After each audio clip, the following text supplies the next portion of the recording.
Hello guys, मैं विधि मिश्रा अपने English YouTube channel पर आपका स्वागत करता हूं और सभी भारतीय देशवासियों में 26 जनवरी कहें तो गणतंत्र दिवस की ढेर सारी शुभकामनाएं। आज चर्चा करनी है, अभी लेटर टू गार्ड चैप्टर आपका चल रहा था, 2 लेक्चर मैंने ले लिया था। कल एक लेक्चर था, परसों एक लेक्चर हुआ था। आज लेटर टू गार्ड का तीसरा लेक्चर है। कहानी जहां तक हो गई है उसी के आगे मैं आज कंटिन्यू करूंगा। अगर आप उस चीज को डिटेल में देखना चाहते हैं तो आप और भी वीडियो आप जाकर देख लें। लेक्चर 2 लेक्चर 1 दोनों आपकी वीडियो मिल जाएगी, देखते रहें। कहानी कहां तक हो गई थी? एक लेंचो व्यक्ति है जिसका पहाड़ के निचले वाले इलाके में क्या घर है और बारिश के इंतजार में था। बारिश भी होना शुरू हो गई थी और उसी के आगे उस बारिश का आनंद लेने के लिए बाहर जाता है, फिर अंदर आता है तो क्या करता है? बोलता है कि जो बारिश की बूंदें हैं, these are raindrops falling from the sky, जो आसमान से जो बूंदें गिर रही है, these are, उसका जो आसमान से जो बूंदें गिर रही हैं, they are new coins, ये तो सिक्के हैं, ये तो सिक्के हैं।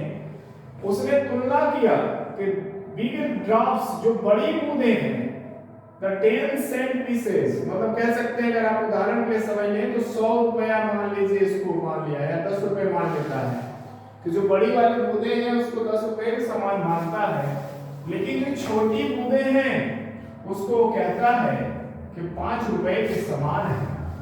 इसका ये है कि बारिश जो हो रही थी, जो पानी नीचे गिरना शुरू हुआ, जब वो बाहर गया आनंद लेने के लिए, फिर अंदर आता है और चिल्ला के कहता है कि जो ये बूंदें हैं जो ऊपर से आसमान से गिर रही हैं, वो जो बड़ी वाली बूंदें हैं 10 रुपए के समान है और जो छोटी वाली है वो 5 रुपए के समान है। और घर में आने के बाद उसका भाव कैसा रहता है? With a satisfied. सेटिस्फाइड मतलब क्या होता है? सेटिस्फाइड एक शब्द है, कंटेंट, संतुष्ट। वो क्या करता है? संतुष्टि भरे, एक्सप्रेशन मतलब भाव, संतुष्टि भरे भाव के साथ वो देखता है। ही रिगार्डेड, रिगार्डेड मतलब होता है ध्यान से देखना। उसने क्या किया? बड़े ध्यान से क्या करता है? अपने खेत की तरफ देखता है। कौन? Lencho, field of right corn. Right corn, corn मतलब होता है अनाज। इसके लिए वर्ड और लिख सकते हैं आप, सीरियल मतलब ये होता है अनाज। एक शब्द होता है ग्रेन, ग्रेन का मतलब ये होता है अनाज। राइट मीन्स होता है पका हुआ, लेकिन रीप मतलब होता है काटना। राइट और रीप में अंतर है, ध्यान रखें। राइट मीन्स पका हुआ है, रीप मतलब काटना। तो उसकी फसलें क्या हो चुकी थी? पकी हुई फसलें थी। विच इट्स फ्लावर, उनके फूल भी साथ में थे। ड्रैप इन अ कर्टन्स ऑफ रेन्स, देखिए ड्रैप मतलब ढक जाना। और ढेर सारे पानी जब बरस गए तो क्या हुआ? एक पर्दा से जम गया। क्या हो गया? कर्टन हो गया। कर्टन मतलब पर्दा होता है। पर्दा क्या करता है? कर्टन मतलब पर्दा, या यहां अर्थ है ढक जाना।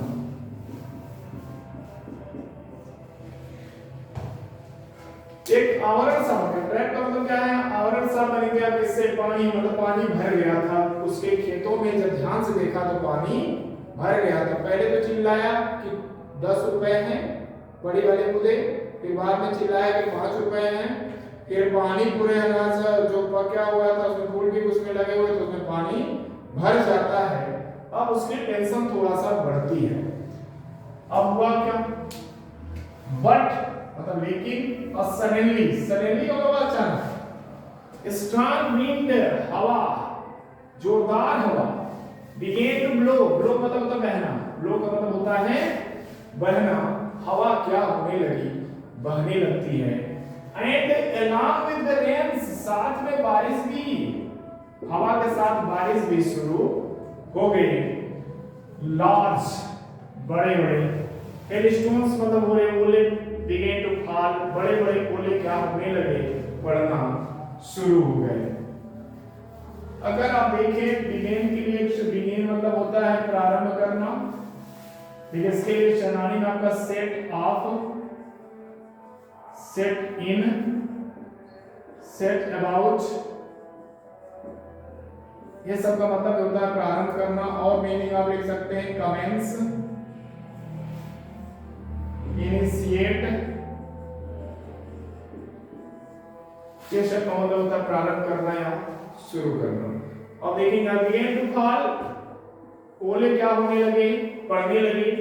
दीज ट्रूली, ट्रूली मतलब होता है सचमुच, ट्रूली का मतलब होगा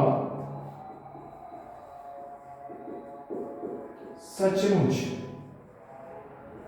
एक शब्द आप इस ट्रूली की स्पेलिंग जरूर ध्यान रखें। लिटरली एक वर्ड होता है, इसका मतलब होता है सचमुच।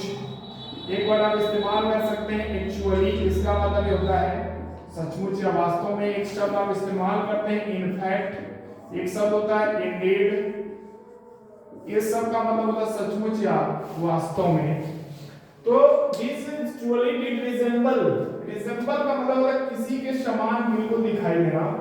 जैसे एक लड़का है अपने भाई के समान नजर आ रहा है, तो कहेंगे वो एक लड़का वो अपने भाई की तरह नजर आ रहा है। या कह सकते हैं दो भाई एक दूसरे के एकदम समान है, तो उसको आप कह सकते हैं रिजेंबल।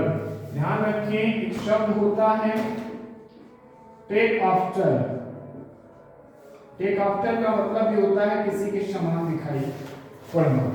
वो कैसे दिखाई पड़ रहे थे, न्यू सिल्वर कॉइंस, जो ओले पड़ने लगे वास्तव में सचमुच क्या करने लगे, दिखाई पड़ रहे थे एक चांदी के सिक्के जैसे।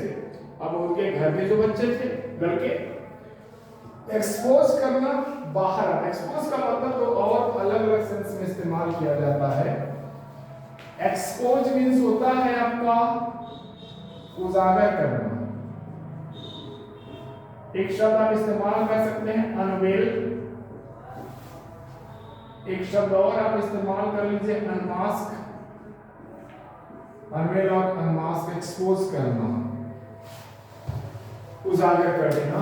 तो बच्चे क्या कर रहे थे, कुछ बाहर आ रहे थे। होता क्या है कि जब पत्थर पड़ने लगा, ओले पड़ने लगे, तो बच्चों को मजा आने लगा था, तो बाहर आके क्या कर रहे थे, उसको इकट्ठा कर रहे थे। देन सेड टू रेन, बारिश में क्या कर run out to collect the frozen pearls, जमी हुई मोतियों को इकट्ठा करने के लिए वो सब रन आउट बाहर की तरफ क्या करते रहे, भागते रहे। कलेक्ट मतलब होता है इकट्ठा करना। कलेक्ट के लिए कुछ शब्द हैं, लिख लीजिएगा। कलेक्ट के लिए एक शब्द है आपका, इस्तेमाल करेंगे गैदर। गैदर मतलब इकट्ठा करना। गार्नर मतलब ये होता है इकट्ठा करना। एक शब्द होता है अकुमुलेट, इसका मतलब ये होता है इकट्ठा करना। होल्ड मतलब ये होता है इकट्ठा करना। टेक इसका मतलब होता है इकट्ठा करना। तो सब क्या करने लगे, कलेक्ट करने लगे उन सीप की मोतियों को, कह सकते हैं जो पत्थर जमे हुए मोतियां इकट्ठा करने लगे सब। अब लेंचों की बुद्धि ठिकाने आना शुरू हो गई थी कि अब तो गड़बड़ हो रहा है, अब बात करेगा कुछ और। कह रहा है it is really bad now, अब सचमुच क्या हो रहा है, बुरा हो रहा है। एक्सक्लेम द मैन, वो आदमी क्या करता है, लेंचो चिल्लाता है। शुरुआत में तो बता रहा था जो बड़ी बूंदे हैं 10 रुपए के बराबर हैं, छोटी बूंदे हैं 5 के बराबर है, लेकिन अब जब पत्थर पड़ने लगा तब चिल्लाना शुरू करता है। फिर कह रहा है आई होप, मैं उम्मीद करता हूँ, पास मतलब गुजर जाएगा, इट क्विकली, जल्दी ही क्या करेगा, समाप्त हो जाएगा। It did not pass quickly, यह जल्दी समाप्त नहीं हुआ। हार एन आवर मतलब घंटों तक। ध्यान रखिए इसको आवर पढ़ते हैं, इसके साथ आर्टिकल एन का प्रयोग होता है।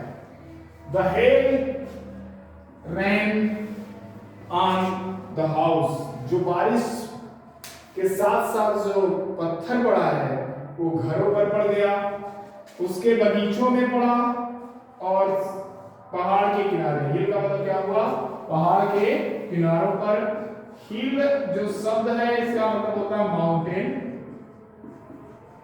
अब एक शब्द और इस्तेमाल करते हैं, यस डबल ईएल एड़ी। एक शब्द होता है हिल, ठीक हो जाना। ये है आपका। आगे देखिए यहाँ पे एक कॉर्नफील्ड जो पका हुआ अनाज था उस पर भी पड़ गया, पहाड़ों के किनारे वाले इलाके में पड़ गया, उसके बगीचों में पड़ा, घरों पर उसके पड़ा पत्थर। ऑन द होल वैली, पूरी घाटी में। परगेटली एक वर्ड होता है, घाटी के लिए इस्तेमाल कर सकते हैं। परगेटली एक शब्द है आपका, एक शब्द होता है बेसिन, और एक शब्द आप इस्तेमाल कर सकते हैं वेल, मतलब ये होता है घाटी। तो यहाँ पर देखेंगे कॉर्नफील्ड का होल वैली, पूरे घाटी में क्या हुआ, पत्थरबाजी हो गई। पत्थरबाजी कहे तो भगवान वाला पत्थर की बात हो रही है, नहीं कुछ तो समझ लेंगे, पत्थर मारा जा रहा है। The field was the white, वो जो खेत था एकदम सफेद हो गया। खेत सफेद हो जाता है। एज इफ का मतलब होता है मानो, कैसे कि जैसे कि नमक से, साल में तो नमक, जैसे कि वो नमक से क्या हुआ हो, ढका हो, उस तरह से ये चीजें क्या हो गई थी। एक बार थोड़ा इसके शब्द चेक करते हैं। लेंचो क्या करता है, जब बारिश होती है तो उसको खुशी मिलती है, बाहर जाता है, अनुभव करता है, जब वापस आता है चिल्लाता है जो छोटी बूंदे हैं 5 रुपए के समान है, जो बड़ी हैं 10 रुपए के समान है। लेकिन जब आता है अंदर फिर से, फिर क्या होता है कि हवा तेज होने लगती है, हवा के साथ पत्थर भी पड़ना शुरू होता है, और पत्थर ने क्या किया है, सारी फसलों को बर्बाद कर दिया है। इस तरह से आज यहीं पर मैं इस लेक्चर को समाप्त करता हूँ। लेक्चर 4 में आप फिर से इसी के आगे कंटिन्यू देखेंगे। आज के लिए बस इतना ही, धन्यवाद।